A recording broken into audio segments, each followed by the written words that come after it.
And now what did they do with RFID? All right, let's talk about the two places that RFID actually went forward. I've been saying lately, people have said, well, Katherine, did you feel like the 10 years of fighting all that stuff was worth it? And I said, well, we scored a lot of victories. But it felt as though, and I said this on Alex's show today, it felt as though there was a mudslide, and I was standing on the hillside, and I wanted to hold this ground, and so I got a big piece of plywood, and I held it up, and I held this ground, and my feet were solid, and the mud just went right around me, right down the hill. That's what it feels like. So the place that I wanted to stop RFID was in consumer products, because at that time, 2003, the industry was saying, like the person tracking unit, we're going to track all the people because we're going to have tags hidden in their shoes.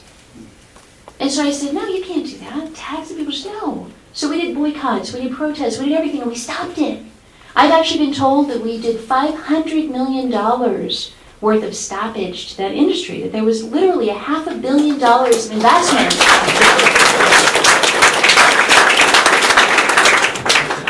So we stopped that, and very effectively too, may I add. So we don't have chips in our shoes. There is no RFID tag in your shirt right now. There is no RFID tag in your Big Pen.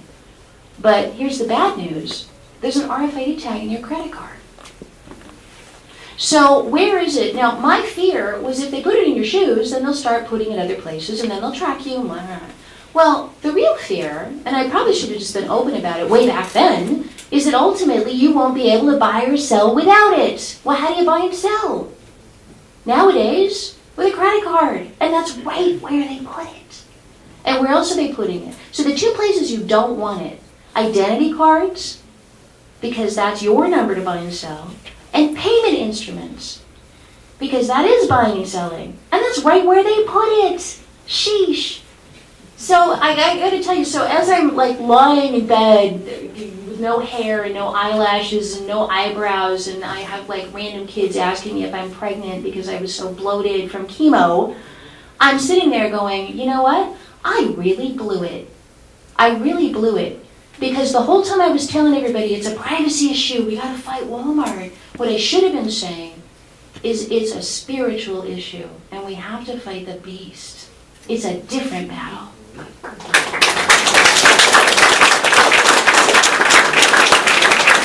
I don't know how much more breath the Lord is going to see fit to give me. But I will say this, if I ever find myself back in that position, and there's a fair chance that I might, that I don't want to be lying there taking my last breath saying I didn't say what I knew and I didn't warn people. So I am now to the point where I'm willing to travel all over this globe and say exactly this to as many people as will hear me, so that when my time comes to an end, you guys will at least be able to keep the message going and get it out there. All right, let me talk about this RFID. I don't even want to ask the question because I will want to cry at the answer. How many of you, don't answer me, how many of you have RFID tags in your credit cards? And the answer is probably at least half. So in your wallet right now, you have a device, a tiny microchip hooked up to a miniature antenna containing a unique ID number that you use to buy and sell, that transmits a unique ID number to the global brain through whatever mechanism you're going to use to connect with it, right? You're going to use it at the cash register, you're going to scan it at the gas pump. You're already a lot further down the road to doing that than I ever thought I would see in my lifetime. So let's talk about the smartphone here for a second. That's going to be, I've said this before on my radio show, I've talked about smartphones a lot. The phone is going to be the mechanism through which you interface with this. It will become your prison bars. The phone will enslave you. Spiritually, emotionally, mentally, physically. It's going to enslave you ultimately in every possible way that it can. Because it is the tangible piece of the thing that's being built, that's been issued specifically to you. Yeah. It's like chip implants for a minute. So we've seen this ad. How many people have seen that ad where they put the phone inside the person? I'll see if I can pull it up later and play it for you guys, because it's really mind-blowing. The thing wants to get inside of you. It does. The thing. The dark thing. It wants to get inside of you. It's always wanted to get inside of people. That's what it does. And if it can get inside of you technologically and get you to welcome it instead of fight it, then you're already down the road that it wants you down. So this idea of microchips in human beings and microchips in living flesh, microchips in animals in San Marcos, ought to send chills down your spine. If it doesn't, then I would strongly suggest that you do a really hardcore assessment of where you stand spiritually. Because it should, if you're alive and breathing and spiritually intact, this should make your skin crawl. And I mean really goosebumps. If it doesn't, again, that's a symptom that something's terribly wrong. And the fact that our society can put up Verizon ads that go, well, we can change our DNA by inserting the phone inside of us, the fact that that's an ad says that our entire society is spiritually sick. All right, so how does it work? RFID implantable microchips. It's the same chip, but it's inside of a glass capsule. Now, this is the current generation. This is the bare chip. I don't think that they're going to get anywhere with this, really, to be honest, because this technology it doesn't do much. All it does is when you put this inside of somebody's body, it enables you to run a scanner like 6 inches from their flesh and just get a unique ID number. It's a 16-digit number. That's all it does. It doesn't do anything else. Can't track you, can't be read from satellite, can't interface with the doorway, can't do anything. So I don't think we're going to see much of this for much longer. But the fact that this has been so controversial and people have talked about it so much, I think is an indication that we all have an inherent fear of this. All right, so how do you get people to agree to stuff like that? Well, you go after the kids. You go after the kids. So this is off the internet. I want you to see this beautiful little girl. Isn't she lovely? All right, well, she's got a mark on her hand. All right, this is one of the reasons I picked out this picture. And she's holding a toy. And what's the toy? Look at this toy. You know, again, I'm going to keep coming back to this. Who makes stuff like this? Like, who thinks that a kid should play with something that looks like that? Whose spirit does not look at that and go, that's repulsive? Who looks at that and goes, oh, that's the perfect toy for my little Sally. She'll love that. Gets worse, the Skylanders thing. So I decided I wanted to figure out, what are kids watching? I don't watch TV. I don't have TV. And so I said, what are kids watching on TV? What are kids playing with? What's the kid culture nowadays?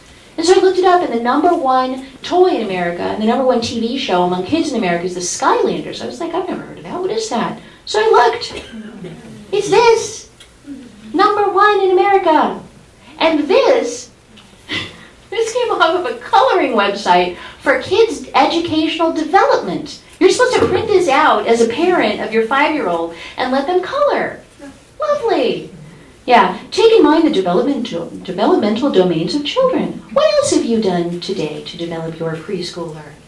That's what's said on the website right next to this picture. Who would give this to their kid? I get nightmares looking at it. Well, it gets even worse. This Skylanders thing, guess what you can buy with it?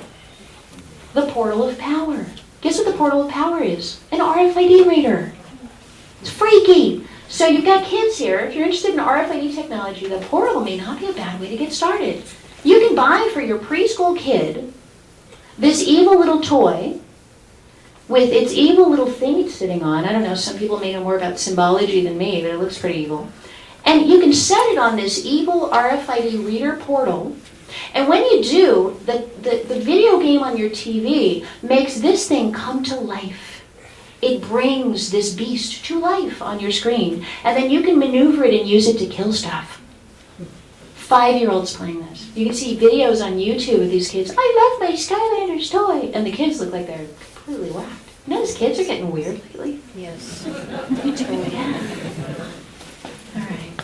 Now, kids, they're coming for our kids because they know they can't have us. They can't have you guys. You're here. Don't let them have your kids. Don't let them have your kids. All right, let's talk about Disney. So just last month? Disney announced that they're spending $1 billion. Now, they didn't announce this. We figured this out, and it's published. $1 billion to re-outfit Disneyland and Disney World so that the entire park is RFID enabled with RFID readers at every turn. RFID readers to buy hot dogs, RFID readers to get into the bathroom, get on the rides, to do everything. And look at the RFID reader. There it is. That device is emitting a little steady stream of electromagnetic RFID radiation. It's a reader. It wants to read what? Well, it wants to read the wristbands that they're giving out to kids with RFID tags in them for their right wrist to go through the park and buy stuff. Right now. I sat next to a woman on the plane as I was flying to San Antonio. And where was I going? Yeah, and she was going to Disneyland. And I said, well, gosh, you're going to Disneyland. Are you going to use that wristband on your kid? She goes, what wristband? And I explained. And I said, the wristband is kind of like the mark of the beast. She goes, what's that? Oh my gosh. So, this is a woman probably 35. She's got her 2 kids there, her husband. She had no clue. No clue at all. So this wristband, take a look at it. It's got, they put the kid's name on it. They put the little band ID number on it. It looks like it's Kevlar, like it just, goes right on their wrist. And what does the kid then do? I spent my 7th birthday at Disneyland, the happiest place on earth. It was the best time I ever had. And I have this little memento, which is my wristband. Those kids aren't ever going to think to say no. They're going to associate it with fun.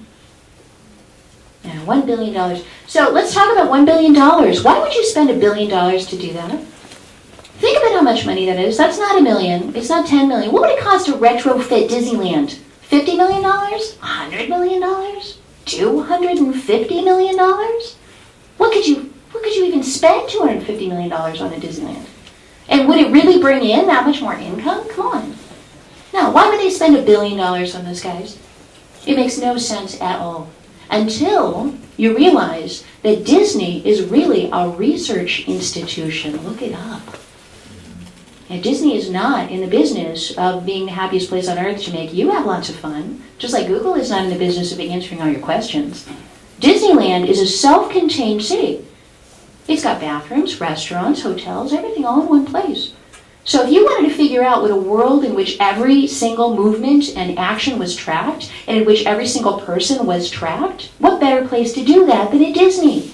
Where people go, this family that I sat next to, they're going to be at Disney for 7 days. And they're never going to leave the park. 7 whole days they're going to be there. And they're going to be wearing this stuff. So why would you spend $1 billion on that? There's your answer. Because it's a testing ground. It's a training ground. They're going to learn how this stuff works by watching people interact with it at Disney. All right, now let's talk about Andrea Hernandez. So this is the program that's going on in San Antonio. Smart student ID cards. It's called the Student Locator Pilot or the Student Tracking Pilot. Little ID tags around their badge, or around their necks. I highlighted the quote here. Northside Independent School District is harnessing the power of radio frequency identification technology. Harnessing the power. And putting it around kids' necks. There's Andrea, my hero. Let's give her a round of applause real quick. She'll be watching this later.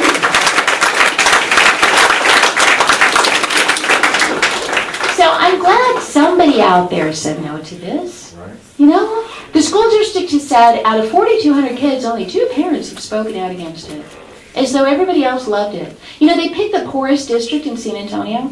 A lot of these parents don't speak English, and what's more, they're not documented. Do you think they're in a position to come out with pitchforks and speak to the city council and say, make it stop? I don't think so. This was not a mistake. They did not pick they didn't pick San Jose, California, and Silicon Valley for this. They picked the poorest district in Texas for this. These kids are in no position to say no. They can't even vote the bums out of office. They're captive. All right. Now, I want to show you a couple videos. I'll lighten the mood a little. Do we have a fan? Can we, move around. Move around. You guys all, you all look really uncomfortable. Yeah, you know how they advise you when you're, working, you got to look out the window, kind of, change your focus for a minute. Let's do that right now. This would be a good moment to just kind of take a breath. Woo, stretch. All right. Don't leave. Don't leave. All right. So I just have a couple of videos I want to show you, and then I want to open up for question and answer. And then I brought copies of Shadow Government, and if you have a copy of Spy Chips, happy to sign it for you.